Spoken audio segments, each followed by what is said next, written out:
Hello guys and today we are doing under eye filler. Under eye filler use किस लिए किया जाता है? जब भी आंखों के नीचे गड्ढे पड़ जाते हैं किसी को, तो हम फिलर यूज़ करते हैं। फिलर होता क्या है? ये hyaluronic एसिड एक ट्रांसपेरेंट जेल जिसे हम आंखों के नीचे लगाते हैं, जिससे ये जो गड्ढे हैं ये भर जाते हैं और एक नॉर्मल बिल्कुल नॉर्मल लुक आता है। तो आइए चालू करते हैं under eye filler. Marking is very important whenever you are going for filler and which brand the doctor is using, ये भी बहुत इंपॉर्टेंट है। डॉक्टर ट्रेंड है कि नहीं ये आपको कैसे पता चलेगा? उसके प्री एंड पोस्ट देख के। बिना डॉक्टर के प्री एंड पोस्ट जज किए मत कराइए फिलर, वरना वो आपके ऊपर एक्सपेरिमेंट कर रहा है, आपके ऊपर फिलर नहीं कर रहा है। तो that is very important, he must know the job first and this is the most important key in going for filler. So we are doing marking in patient which is very important. So guys, what is very important कि sometimes a patient आता है हमारे पास filler के लिए और वो सिर्फ एक चीज़ कराना चाहता है और उसको लगता है कि उसका फिलर उसके बाद उसका क्या यूज़ होगा। तो हम लोग इस तरह से दिमाग लगाते हैं कि जैसे ये पेशेंट हमारे पास आए थे अंडर आई फिलर के लिए, क्योंकि इनको अंडर आई हॉलोनेस है, लेकिन हम इस फिलर को यूज़ कर रहे हैं उनके फोरहेड में भी और उनके लिप्स में भी। तो एक फिलर से हम 3 काम कर रहे हैं पेशेंट के और कॉस्टिंग नहीं बढ़ा रहे हैं। कॉस्टिंग उतनी ही रहेगी जितनी एक फिलर की होनी चाहिए। तो इससे हमने क्या किया? By using our mind and doing the very refined work, we are giving her too much. So this is important in filler job.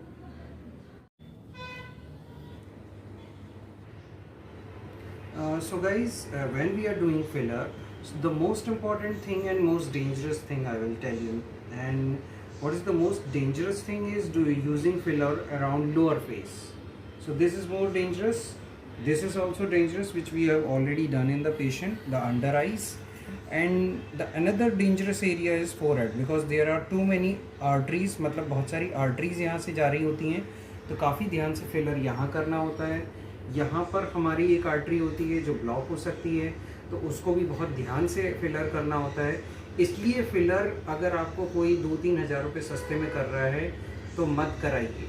Important ये है कि आप उसका प्री एंड पोस्ट देखें डॉक्टर का, डॉक्टर के रिव्यूज़ पढ़ें एंड तभी उनसे फिलर कराएं। अदरवाइज़ आप 5,000 के चक्कर में हो सकता है 1 लाख रुपये खर्च करने पड़ जाएँ। तो इस चीज़ को याद रखें। So friends, now we are doing Botox in the same patient. We have done filler just right now over the forehead, और अब हम इसी पेशेंट में फिलर कर रहे हैं। तो इसका मतलब ये है कि ये दोनों प्रोसीजर एक साथ किए जा सकते हैं। हाँ, ये डिपेंड करता है कि एस्थेटिशियन और डॉक्टर पे, one of the same thing, कि ये वो कैसे प्लान कर रहे हैं। अगर गलत प्लान होगा तो ब्लंडर भी हो सकते हैं, but if highly trained aesthetician हो तो ही कैन डू द जॉब। तो this is important. Now another thing is कि हम बोटॉक्स किस चीज़ के लिए यूज़ करते हैं। यहाँ आप देख सकते हैं कि फेस पे झुर्रियाँ आना चालू हो गई हैं। जब भी ये ऊपर करती हैं तो ये झुर्रियाँ आती हैं माथे पे। तो इन झुर्रियों को हटाने के लिए, प्लस यहाँ पर जो आप झुर्रियाँ दे रहे हैं आईब्रोज के पास, can you contract these muscles? Can you contract nancy? Can you contract these? So these muscles they can also be treated with Botox. तो बोटॉक्स मेनली अपर फेस और जॉ लाइन के लिए यूज़ किया जाता है। तो we are starting now and we are doing first of all the procerus muscle, and then we will do the crow's feet, and later we will do under eye botox as well.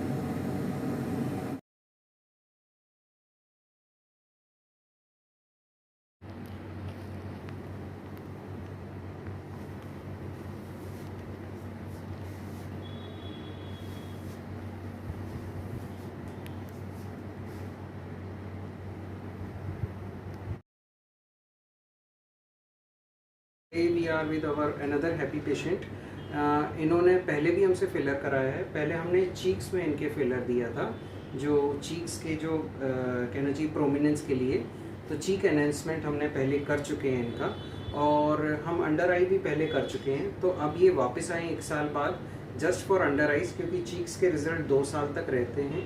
तो that is a good job which we have done. इस बार हमने इनका lip filler भी किया है, as you can see. This is the lip filler job which we have done. Nose को भी हमने इम्प्रोवाइज़ किया है इनके सेम फिलर से, ये that is important. And forehead में भी हमने फिलर दिया है, जिसके रिजल्ट्स जो आएंगे वो 15 डेज बाद देखेंगे। तो हम 15 डेज के बाद पेशेंट से फिर मिलेंगे। So thank you very much. If you want to go through filler, this is the clinic.